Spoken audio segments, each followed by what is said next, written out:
Trouve Hélène Fratt pour la revue de presse internationale. On va commencer, Hélène, cette revue de presse en Syrie, où la trêve, on peut le dire, ne tient plus qu'à un fil après les raids de la coalition internationale contre l'armée syrienne. C'était samedi.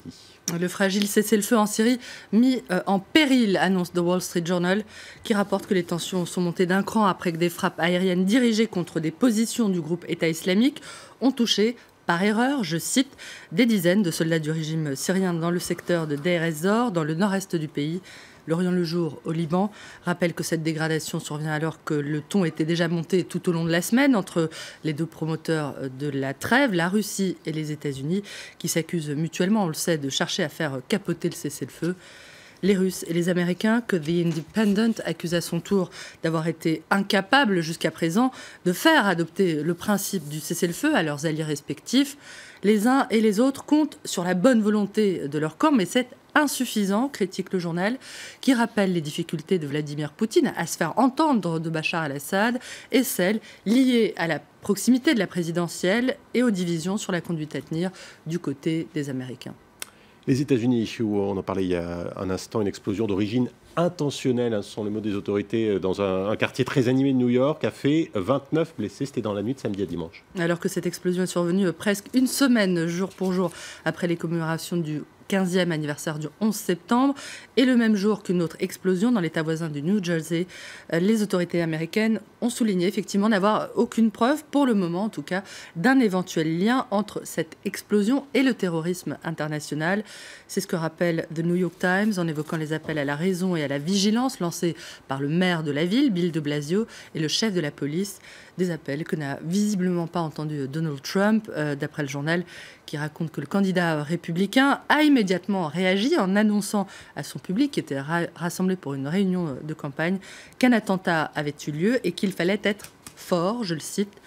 The Daily Beast explique que l'explosion de ce week-end, mais aussi l'attaque survenue également ce week-end dans le Minnesota et revendiquée cette fois par le groupe État islamique, ont fait ressurgir les craintes d'un impact d'éventuelles attaques terroristes sur le cours de l'élection, citant l'exemple des attentats du 11 mars 2004 à Madrid, qui avait coûté à l'époque son poste au Premier ministre José María Aznar. Si une chose semblable survenait aux États-Unis, cela permettrait-il de faire basculer l'élection en faveur de Donald Trump? C'est la question du site qui rappelle les mises en garde publiques pourtant formulées par plusieurs hauts responsables de la sécurité américaine, de l'ancien secrétaire de la défense républicain Robert Gates contre Donald Trump, taxé d'incompétence en matière de politique étrangère en général et en matière de lutte contre le terrorisme en particulier. Ouais, des accusations qui sont d'ailleurs reprises par sa rivale Hillary Clinton. Depuis le début de la campagne, la candidate démocrate, on le sait, martèle qu'elle est la plus à même de diriger les affaires du pays, notamment du fait de son passage au département d'État.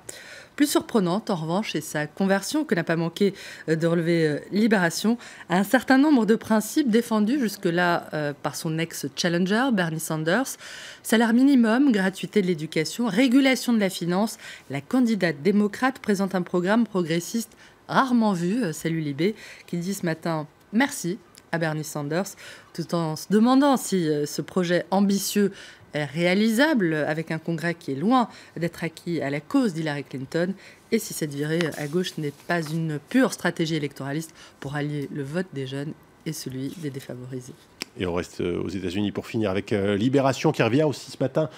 sur l'ouverture aujourd'hui à New York de la 71e Assemblée générale des Nations Unies qui se réunit aujourd'hui dans un sommet, c'est le premier autour de la question des réfugiés. Le quotidien rappelle que c'est effectivement la première fois que l'ONU convoque un tel sommet alors que le monde fait face depuis un an à la plus grande crise migratoire depuis la Seconde Guerre mondiale avec un record de plus de 65 millions de déplacés ou de réfugiés dans le monde. Mais d'après Libération, peu de décisions concrètes devraient être adoptées pour réellement améliorer le sort de ces millions de personnes, tant les États se déchirent sur cette question, à commencer bien évidemment par l'Union européenne, certains pays comme la Hongrie de Viktor Orban affichant ouvertement leur hostilité aux réfugiés, tandis que celle qui était jusque-là l'apôtre de l'accueil des réfugiés, Angela Merkel, est en train de faire machine arrière après sa nouvelle défaite électorale face à l'extrême droite à Berlin.